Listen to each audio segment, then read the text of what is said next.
Zoey Inspiration here. Welcome back to yet another beautiful edition of my relationships, love, and now we are doing courtship.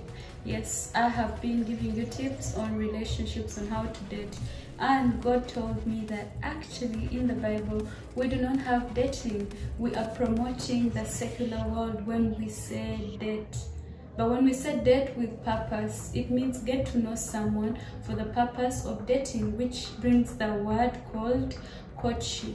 So some of you don't know the difference, but courtship is dating with intention to marry. So if you've been doing it in the secular way, dating is actually something that is out of line with the Bible.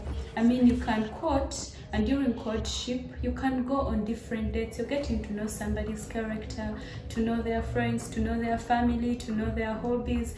That is basically understanding your partner. So just in case you were wondering, what does she mean? We should not date, we should court. That is what I have to correct today. I mean, look at all the stories in the Bible. People did actually have this thing of let's get to know each other for a year or two. It always started with, if it is Abraham and he wants a wife for his son, he sends someone. And as long as the parents approve, tick, the marriage happens, then they have children. If it is any other person. But basically today I'm going to be looking at proper courtship. So welcome to my first courtship class, Zoey Inspiration. In case it's your first time, I just want to encourage you to subscribe and enjoy.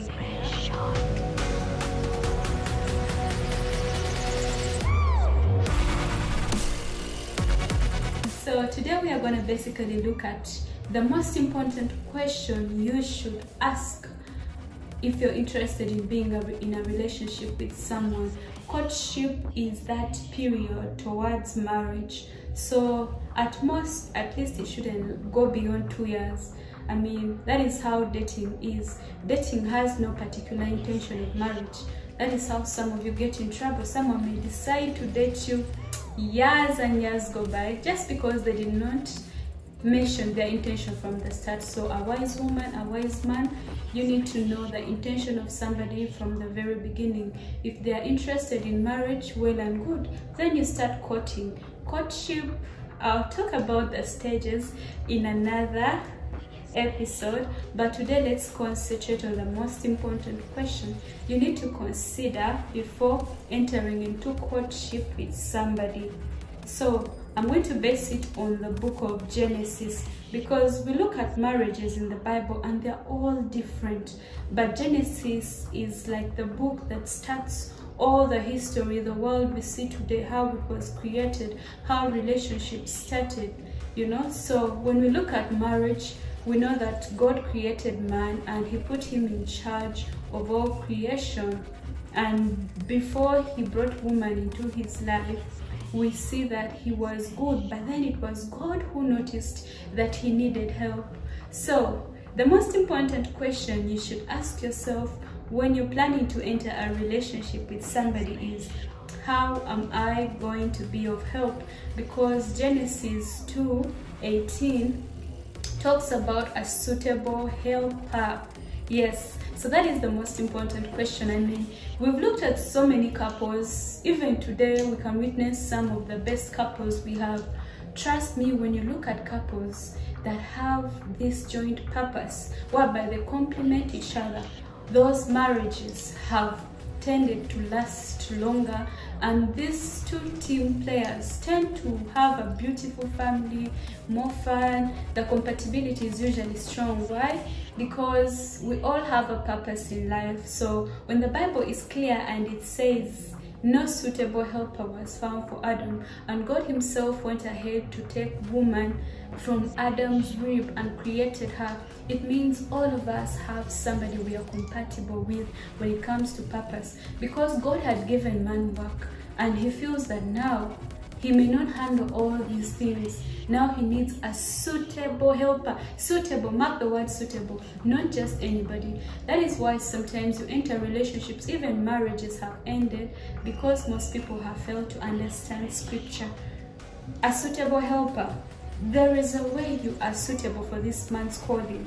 If he's a doctor, he needs a suitable helper for that. Men have different callings. Some of them are workaholics, some of them may do life in a relaxed way. So each man out there has a calling on his life, and you as a wife, you are called to be his suitable helper, not his competitor, not two individuals doing life alone. I am doing my thing, my man is doing my thing, my husband is this side, as the wife I'm this side. So the most important question before you enter into a relationship with someone for courtship, we're talking courtship because it's marriage here, it is long term. That person looking beautiful or handsome is not a suitable helper, honey. Unless you're a commercial model, and let's say your husband is a videographer, like this tend to align, you know. So maybe that he may need a beautiful wife because she's gonna do videos. I'm speaking about my calling personally, yeah, content creators, yeah.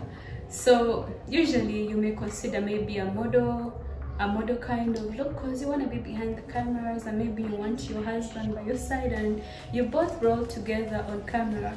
So a suitable helper on a serious note though, stop just taking people and trying to turn them into what you want them to be. Everyone has a calling. So as you consider going on that first date to meet somebody and your intention is marriage, courtship, honey, that is the most important question you need to ask. Ask them what they do, what they intend to do in the next 5 to 10 years, that is long term. Because this is how you come in. Will you be suitable for him? Will you be of help to this man? And you as a man, will this lady be of help to you? She may be beautiful, but she won't even understand your kind of work. She won't even give you the kind of peace you may need for your kind of work, because she may always tend to interrupt it. Why? Because she doesn't even understand what to do. I am not saying that if you're a doctor, you need a fellow doctor. All I'm saying is, all of us have a calling. Let's say me, I'm good at speech, and my husband may not be as good at speech, but he may be good on recording me on video. In that case, I work differently, he works differently, but there's a way our purpose is united. So even if we wake up one day and we are bored in our marriage, which tends to happen, and then there is nothing connecting us, purpose is for life.